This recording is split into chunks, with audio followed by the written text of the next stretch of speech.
Treasure Island.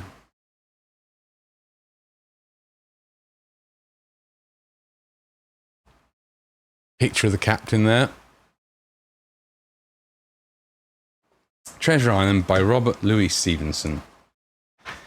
Published by the Thames Publishing Co., Ludgate House, Fleet Street, London. To SLO, which is Samuel Lloyd Osborne, an American gentleman in accordance with whose classic taste the following narrative has been designed. It is now, in return for numerous delightful hours, and with the kindest wishes, dedicated by his affectionate friend, the author. Part 1. The Old Buccaneer. The old sea dog at the Admiral Benbow.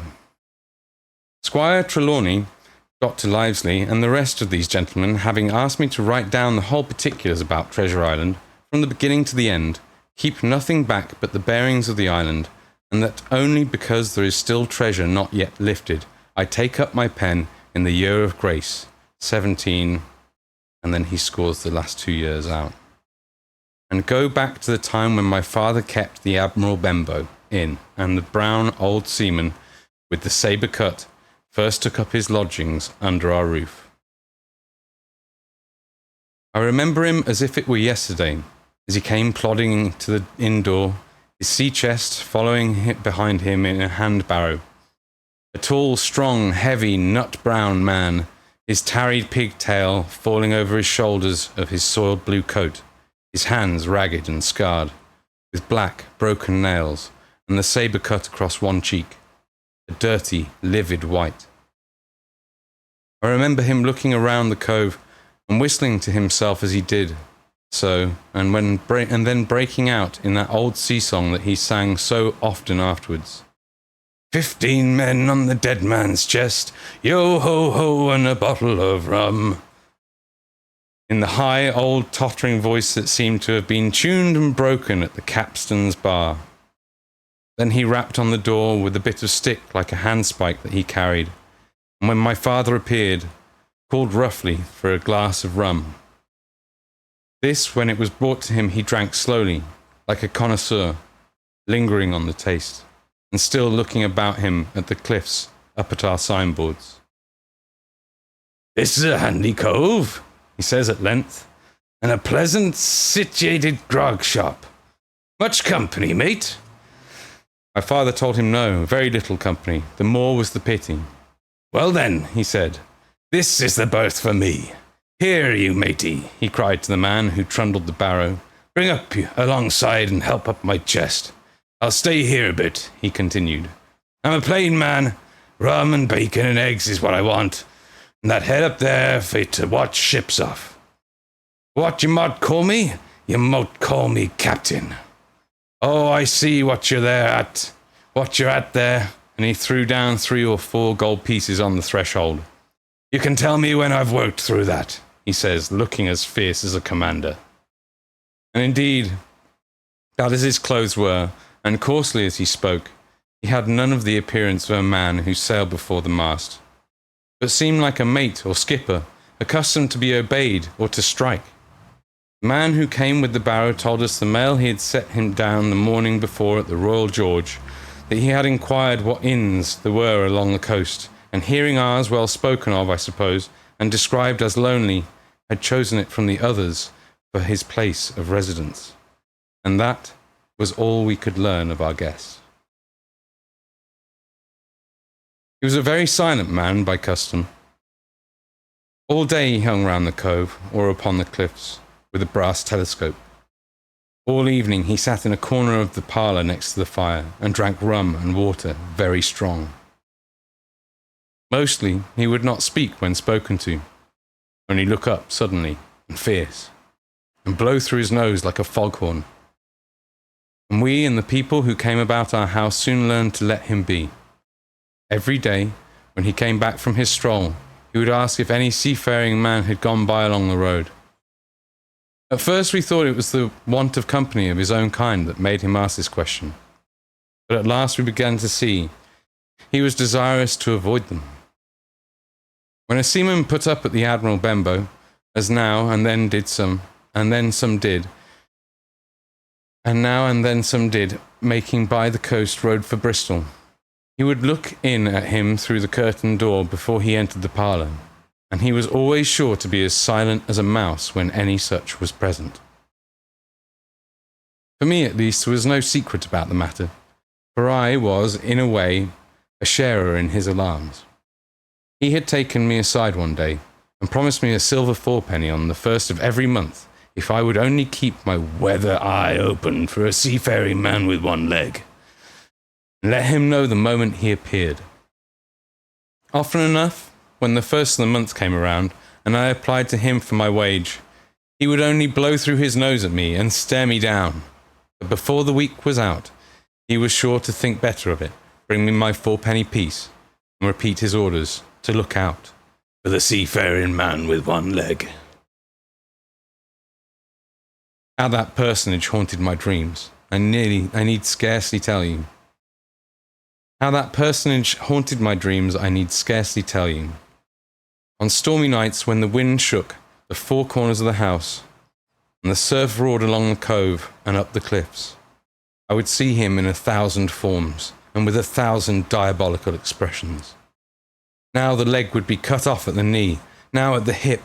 Now he was a monstrous kind of creature who had never had but the one leg, and that in the middle of his body.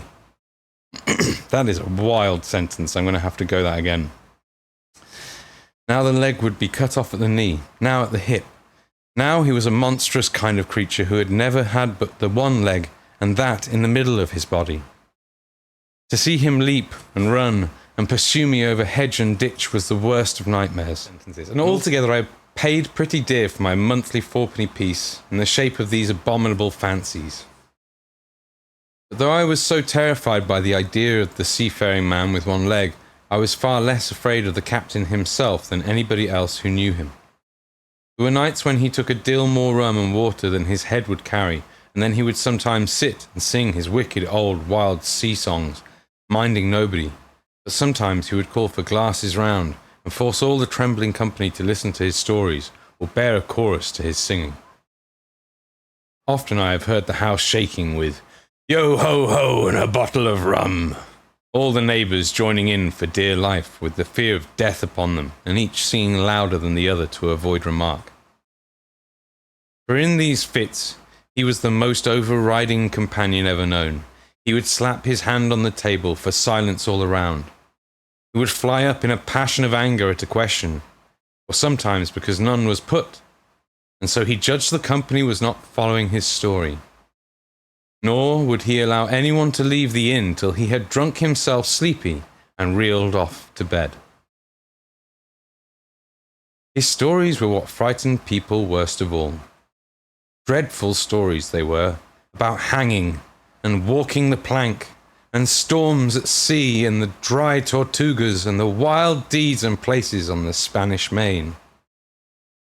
By his own account, he must have lived his life amongst some of the wickedest men that God ever allowed upon the sea, and the language in which he told these stories shocked our plain country people almost as much as the crimes that he described. My father was always saying the inn would be ruined, for people would soon cease coming there to be tyrannized over and put down and sent shivering to their beds. But I really believed his presence did us good. People were frightened at the time, but on looking back, they rather liked it. It was a fine excitement in a quiet country life, and there was even a party of the younger men who pretended to admire him, calling him a true sea dog and a real old salt and such names, and saying they were the sort of man that made England terrible at sea. In one way, indeed, he bade fair to ruin us, for he kept on staying week after week, and at last month after month, so that all the money he had long exhausted, and still have my father never plucked up the heart to insist on having more. If ever he mentioned it, the captain blew through his nose so loudly that you might say he roared, and stared my poor father out of the room. I have seen him wringing his hands after such a rebuff, and I am sure the annoyance and the terror he lived in must have greatly hastened his early and unhappy death. All the time he lived with us, the captain made no change, whatever in his dress. All the time he lived with us, the captain made no change whatever in his dress, but to buy some stockings from a hawker. One of the cocks of his hat having fallen down, he let it hang from that day forth, though it was a great annoyance when it blew. I remember the appearance of his coat, which he patched himself upstairs in his room, and which, before the end, was nothing but patches. He never wrote or received a letter, and he never spoke with any but the neighbours, and with these, for the most part, only when drunk on rum. The great sea chest none of us had ever seen open. He was only once crossed, and that was towards the end, when my poor father was far done in a decline that took him off. Dr. Livesley came late one afternoon to see the patient, took a bit of dinner from my mother, and went into the parlour to smoke a pipe until his horse should come down from the hamlet. We had no stabling at the old Benbow. I followed him in, and I remember observing the contrast, the neat, bright doctor with his powder as white as snow, and his bright black eyes and pleasant manners, made with the coltish country folk, and above all, with the filthy, heavy, bleared scarecrow of a pirate of ours, sitting far gone in rum, with his arms on the table. Suddenly he, the captain, that is, began to pipe up his eternal song. 15 men on the old man's chest, yo-ho-ho, and a bottle of rum. Drink and the devil had done for the rest, yo-ho-ho, and a bottle of rum. At first I had supposed the dead man's chest to be that identical big box of his upstairs in the front room, and the thought had been mingled in my nightmares with that of the one-legged seafaring man. But by this time we had all long ceased to pay any particular notice to the song. It was new, that night, to nobody but Dr. Livesley, and on him I observed it did not produce an agreeable effect, for he looked up for a moment quite angrily before he went on with his talk to old Taylor, the gardener, on a new cure for the rheumatics. In the meantime, the captain gradually brightened up at his own music, and at last flapped his hand upon the table before him in a way we all knew to mean silence. The voices stopped at once, all but Dr. Livesley's. He went on as before, speaking clear and kind, and drawing briskly at his pipe between every word or two. The captain glared at him for a while, flapping his hand again, glared still harder, and at last broke out with a villainous low oath. "Silence there between decks!" "Were you addressing me, sir?" said the doctor. And when the ruffian had told him, with another oath, that this was so, "I have only one thing to say to you, sir," replied the doctor, "that if you keep on drinking rum, the world will soon be quit of a very dirty scoundrel." The old fellow's fury was awful. He sprang to his feet, drew and opened a sailor's clasp knife, and balancing it upon the open palm of his hand, threatened to pin the doctor to the wall. The doctor never so much as moved. He spoke to him as before, over his shoulder, and in the same tone of voice, rather high, so that all the room might hear, but perfectly calm and steady. "If you do not put that knife this instant in your pocket, I promise, upon my honour, you shall hang at the next assizes." Then followed a battle of looks between them. The captain soon knuckled under, put up his weapon, and resumed his seat, grumbling like a beaten dog.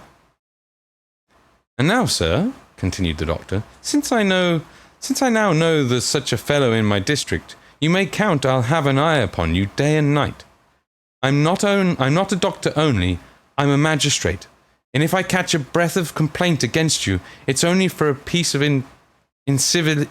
If it's only for a piece of incivility like tonight's, I'll take effectual means to have you hunted down and routed out of this. Let that suffice." Soon after, Dr. Livesley's horse came to the door, and he rode away. The captain held his peace that evening, and for many evenings to come. Chapter 2. Black Dog appears and disappears.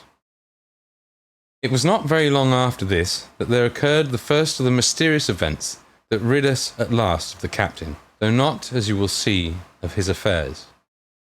It was a bitter cold winter, with long, hard frosts and heavy gales, and it was plain from the first that my poor father was little likely to see the spring.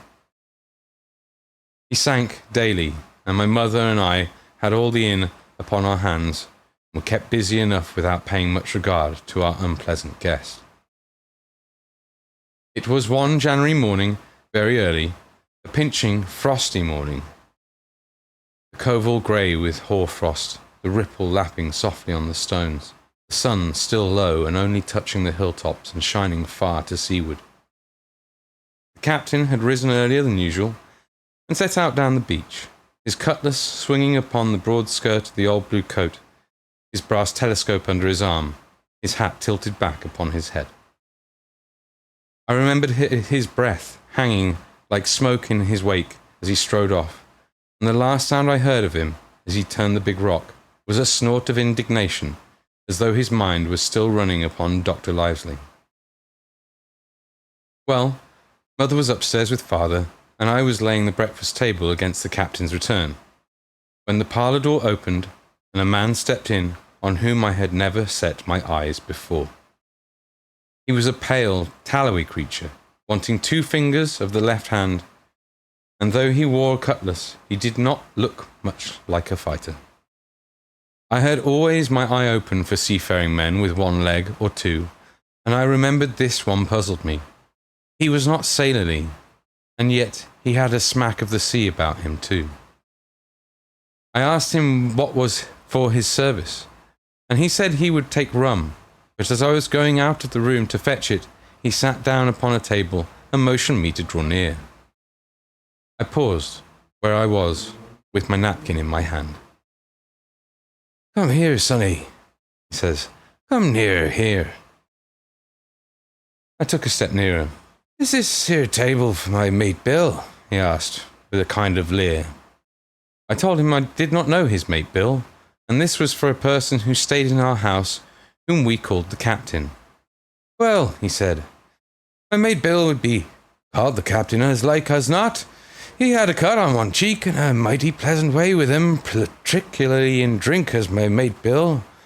Well, put it for argument, like that your captain has a cut on 1 cheek, and we'll put it, if you like, that my cheek's the right one. Oh well, I told you. Now, is my mate Bill in this here house?" I told him he was out walking. "Which way, sonny? Which way is he gone?" And when I had pointed out the rock, and told him how the captain was likely to return and how soon, and answered a few other questions, "Ah," he said, "this'll be as good a drink to my mate Bill." The expression on his face, as he said these words, was not at all pleasant, and I had my own reasons for thinking that the stranger was mistaken, even supposing he meant what he said. But it was no affair of mine, I thought, and besides, it was difficult to know what to do. The stranger kept hanging about, just outside the inn door, peering round the corner like a cat waiting for a mouse. Once I stepped out myself into the road, but he immediately called me back, and, as I did not obey quick enough for his fancy, a most horrible change came over his tallowy face, and he ordered me in with an oath that made me jump. As soon as I was back again, he returned to his former manner, half fawning, half sneering, patted me on the shoulder, told me I was a good boy, and he had taken quite a fancy to me. "I have a son of my own," he said, "as like as you as 2 blocks, as he'll all the pride of my heart. The great things for boys, but the great things for boys is discipline, sonny, discipline. Now, if you had sailed along with Bill, you wouldn't have stood there to be spoke to twice. Not you. That was never Bill's way, nor the way of such an as sailed with him. And here, sure enough, is my mate Bill with a spyglass under his arm, bless his old heart, to be sure. You and me'll just go back into the parlour, sonny, and get behind the door, and we'll give Bill a little surprise, bless his heart, I say again." So saying, the stranger backed along with me into the parlour, and put me beside him in the corner, so that we were both hidden by the open door. He was very uneasy and alarmed, as you may fancy, and it rather added to my fears to observe that the stranger was certainly frightened himself.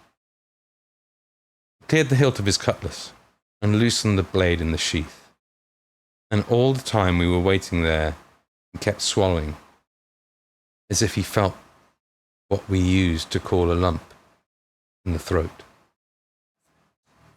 At last, in strode the captain, slammed the door behind him without looking to the right or left, and marched straight across the room to where his breakfast awaited him.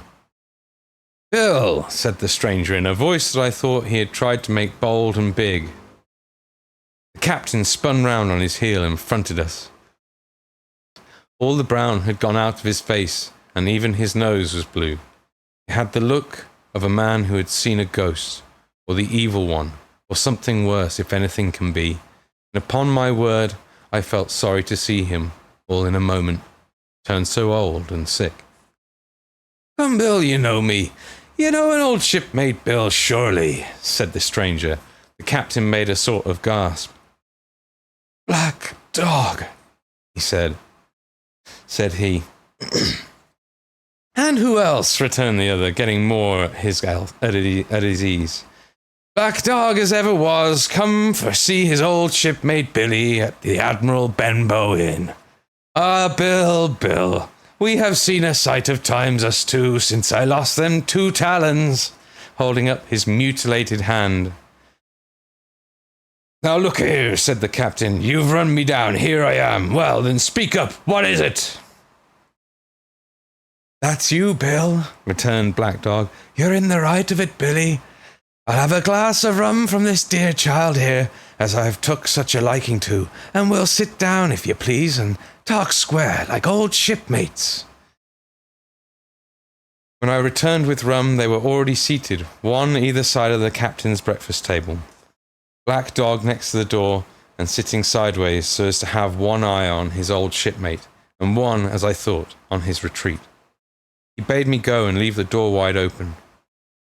"None of your keyholes for me, sonny," he said, and I left them together and retired into the bar. For a long time, though I certainly did my best to listen, I could hear nothing but a low gabbling. Okay. For a long time, though I certainly did my best to listen, I could hear nothing but a low gabbling. But at last, the voices began to grow higher, and I could pick up a word or two, mostly oaths from the captain. "No, no, no, and at the end of it," he cried once, and again. "Oh, no, and again. If it comes to swinging, swing all, I say." Then, all of a sudden, there was a tremendous explosion of oaths and other noises. The chair and table went over in a lump, a clash of steel followed, and then a cry of pain. The next instant, I saw Black Dog in full flight, and the captain pursuing, both with drawn cutlasses, and the former streaming blood from the left shoulder. Just as the door, the captain aimed at the fugitive one last tremendous cut, which would certainly have split him to the chine had it not been intercepted by our big signboard of Admiral Benbow. You may see the notch on the lower side of the frame to this day. That blow was the last of the battle. Once out upon the road, Black Dog, in spite of his wound, showed a wonderful clean pair of heels and disappeared over the edge of the hill in half a minute. The captain, for his part, stood staring at the signboard like a bewildered man. Then he passed his hand over his eyes several times, and at last turned back into the house. "Jim," he said. "Jim," says he. "Rum." And as he spoke, he reeled a little, and caught himself with one hand against the wall. "Are you hurt?" cried I. "Rum," he repeated. "I must get away from here. Rum! Rum!" I ran to fetch it, but I was quite unsteadied by all that had fallen out, and I broke one glass and fouled the tap. And whilst I was still getting in my own way, I heard a loud fall in the parlour, and running in, beheld the captain lying full length upon the floor. At the same instant, my mother, alarmed by the cries and fighting, came running downstairs to help me. Between us, we raised his head. He was breathing very loud and hard, but his eyes were closed, and his face a horrible colour. "Dearie, dearie me," cried my mother. "What a disgrace upon the house, and your poor father sick." In the meantime, we had no idea what to do to help the captain, nor any other thought, but that he had got his death hurt in the scuffle with the stranger. I got the rum, to be sure, and tried to put it down his throat, but his teeth were tightly shut, and his jaws as strong as iron. It was a happy relief for us when the door opened, and Dr. Livesley came in on his visit to my father. "Oh, doctor," we cried, "what shall we do? Where is he wounded?" "Wounded? A fiddlestick's end," said the doctor. "No more wounded than you or I. The man has had a stroke, as I warned him. Now, Miss Hawkins, just you run upstairs to your husband and tell him, if possible, nothing about it. For my part, I must do my best to save this fellow's trebly worthless life. And Jim here will get me a basin." When I got back with the basin, the doctor had already ripped up the captain's sleeve and exposed his great sinewy arm. It was tattooed in several places. Here's luck, a fair wind, and Billy Bones's fancy were very neatly and clearly executed on the forearm, and up near the shoulder there was a sketch of a gallows and a man hanging from it, done, as I thought, with great spirit. "Prophetic," said the doctor, touching this picture with his finger. "And now, Master Billy Bones, if that be your name, we'll have a look at the colour of your blood. Jim," he said, "are you afraid of blood?" "No, sir," said I. "Well then," he said, "you hold the basin." And with that, he took his lancet and opened a vein. A great deal of blood was taken before the captain opened his eyes and looked mistily about him. First he recognized the doctor with an unmistakable frown. Then his glance fell upon me, and he looked relieved. But suddenly his colour changed, and he tried to raise himself, crying, "Where's the black dog?" "There is no black dog here," said the doctor, "except what you have on your own back. You have been drinking rum, you have had a stroke, precisely as I told you, and I have just, very much against my own will, dragged you head foremost out of the grave. Now, Mr. Bones—" "That's not my name," he interrupted. "Much I care," returned the doctor. "It's the name of a buccaneer of my acquaintance, and I call you by it for the sake of shortness, and what I have to say to you is this. One glass of rum won't kill you, but if you take one, you'll take another, and another, and I stake my wig if you won't break off short, you'll die. Do you understand that? Die, and you go to your own place like the man in the Bible.